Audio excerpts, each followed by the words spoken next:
Open AI অর্থাৎ আপনারা যখন চ্যাট জিপিটি করছেন তখন কতটা ইলেকট্রিসিটি বার্ন হচ্ছে তার একটা হিসাব আমি দিচ্ছি। তো চ্যাট জিপিটি 2023 সালে তাদের রেভিনিউ ছিল $2 বিলিয়ন, আর তারা তখন 200 মেগাওয়াটের কাছাকাছি ইলেকট্রিসিটি পোড়াতো। আজকে তাদের রেভিনিউ আগের বছর হয়েছে $20 বিলিয়ন, এবং তারা ইলেকট্রিসিটি পুড়িয়েছে 2.3 গিগাওয়াটের কাছাকাছি। 2.3 গিগাওয়াট কতটা না, এন্টায়ার পশ্চিমবঙ্গ যতটা পাওয়ার কনজিউম করে প্রায় ততটাই, অলমোস্ট, কখনো বেশি কখনো কম। তো মানে মানে আপনি ভাবুন যে চ্যাট জিপিটির মতো একটা কোম্পানি, চ্যাট জিপিটির মতো একটা সিঙ্গেল সিস্টেম, এআই সিস্টেম কী পরিমাণ পাওয়ার খায়, that is equal to West বেঙ্গলের যে এই যে 8-9 কোটি লোক যে ইলেকট্রিসিটি কনজিউম করে তার সমান।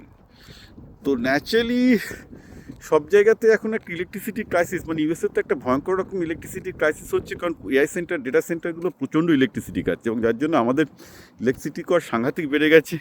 এখানে তাই নিয়ে আন্দোলন হচ্ছে, ভার্জিনিয়াতে আন্দোলন হচ্ছে। আমার তো ইলেকট্রিসিটি বিল সাংঘাতিক হাই এসছে এবার, মানে সবারই ইলেকট্রিসিটি বিল খুব সাংঘাতিক বেশি আসছে। তার কারণ হচ্ছে যে এআই ডেটা সেন্টারগুলো প্রচুর ইলেকট্রিসিটি টানছে। এবার সবার টনক নড়েছে আর কি। এতদিন তো মানে মানুষ না এমন একটা জাতি, লোক এগুলো নিয়ে বলাবলি করছিল, কিন্তু যতদিন পেটে মানে যতদিন পকেটে টান না পড়ে কেউ শোনে না বা বোঝে না।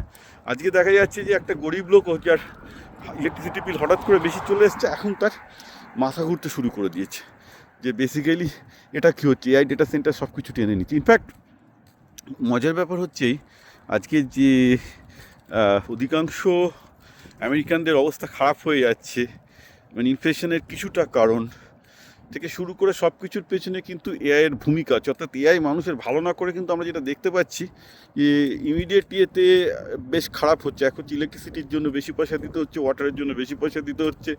মোটা কথা এআইয়ের বেনিফিট কিছু বড় লোক আমেরিকাতে পাচ্ছে, কিন্তু যেটা আমেরিকার রেস্ট অফ দ্য 90% তারা কিন্তু এটা পাচ্ছেন, এবং রেস্ট অফ দ্য 90% আমেরিকা এই মুহূর্তে খুব ক্রুদ্ধ। এবং আমি খুব অবাক হব না যদি এওসি বা বার্নি স্যান্ডার্স বা মামদানির মতো বামপন্থীরা নেক্সট ইলেকশনে প্রেসিডেন্টের ক্ষমতা দখল করে, এবং যার ফল হবে কিন্তু সেক্ষেত্রে একদম ইউএসএ বামপন্থীরা ক্ষমতা দখল করলে ইউএসের অবস্থা হবে আর্জেন্টিনার মতো। আর্জেন্টিনা একসময় আমেরিকার থেকে বড় লোক ছিল টিল 1935 পর্যন্ত, মানে ইনফ্যাক্ট 1950s পর্যন্ত আর্জেন্টিনা এবং আমেরিকার পার ক্যাপিটা ইনকাম প্রায় সমানই ছিল। এবং যেটা হয় তারপর 54-এ পেরন ক্ষমতায় আসে, যেমন আমাদের জ্যোতিবাবু ক্ষমতায় এলেন 73-তে, তখন 77-এ, তখন পেরন ক্ষমতায় আসেন 54-এ। তো পেরন হচ্ছে আর্জেন্টিনার জ্যোতি বোস, এবং যা হয় এবার পশ্চিমবঙ্গে তো 34 বছর ছিল সিপিএম সরকার, আর্জেন্টিনায় ছিল প্রায় 70 বছর। এখনও আর্জেন্টিনায় যথেষ্ট বামপন্থী, মানে এই প্রথম মিলের সরকার ফার্স্ট যে টোটাল বামপন্থী সরকারকে ওয়াশ আউট করে একটা টোটাল ক্যাপিটালিস্ট স্ট্রাকচারে নিয়ে যাচ্ছে, এখন আর্জেন্টিনাকে আবার রিফর্ম করছে। কিন্তু এই লাস্ট 70 বছরে বামপন্থী সরকারের ফলে, যেটাকে পেওনিজম বলে, ওদের নিজস্ব বামপন্থের একটা ডেফিনেশন আছে, পুরো আর্জেন্টিনাকে মানে একদম আমেরিকার মতো একটা ধনী দেশকে পুরো ভারতের মতো একটা গরিব দেশ করে দিল in a matter of 70 years. আপনার পশ্চিমবঙ্গের যে অধোগতি দেখেছেন সিপিএমের আমল, exactly this is same thing happen with Argentina as well. কিন্তু এখানে একটা জিনিস ব্যাপার আছে যে পেরন ক্ষমতায় এলো কেন? পেরন ক্ষমতায় এসেছিলো কিন্তু একই কারণে, যে আর্জেন্টিনার যে সমৃদ্ধিটা হচ্ছিল সেই সমৃদ্ধির 10% একমাত্র লোকের কাছে পৌঁছাচ্ছিল। এখন দেশটা গণতন্ত্র, আপনি যদি এখন গণতন্ত্র চান, যে গণতন্ত্রে যদি একটা ক্যাপিটালিজম যদি 10% লোকের কাছে পৌঁছায়, বাকি যদি 90% লোকের কাছে না পৌঁছায়, তাহলে একদিন না একদিন বামপন্থীরা ক্ষমতাতে আসবে। ভারতবর্ষ কিন্তু আরও সাংঘাতিক অবস্থা। ভারতবর্ষে ইনফ্যাক্ট আমি হিসাব করে দেখলাম যে ভারতের সমস্ত বেনিফিট 3-4% লোকের কাছে পৌঁছায়, আমেরিকা যেটা 10%, ওই 3-8। তাহলে ভারতেও বামপন্থীরা কিন্তু আজকে 3% হলেও এরকম চলতে থাকলে, মানে যদি বামপন্থীদের মধ্যে কোনো বুদ্ধিমান নেতা তৈরি হয়, বামপন্থীদের অ্যাসেট হচ্ছে যে এদের মধ্যে কোনো বুদ্ধিমান লোকজন নেই, যেগুলো আছে সেগুলো জেএনইউ এর গবেট আর কি। তো ওই নেট মাথা দিয়ে পলিটিক্স হয় না।